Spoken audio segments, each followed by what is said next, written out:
I'll be showing you how to quickly delete an Instagram story. So let's say you've posted a story you didn't intend to. So what you want to do is simply go to the home page of your Instagram account. Okay, so make sure you're home and then tap on your story. So tap on the icon here. Make sure you don't tap on the plus icon. So tap this part of that icon and you should see your story. So what you want to do is tap on the more button, this three dot button, and you gotta do it quickly. So open the story, tap on that button and tap on delete.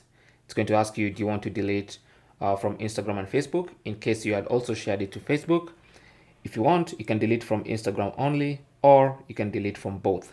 And this is for people who've already shared their stories on Instagram and Facebook at the same time. So it says you have 30 days or 24 hours for stories to restore content you've deleted. So you can close that and our story has been deleted. Okay. Thanks for watching. Comments and questions down below and good luck.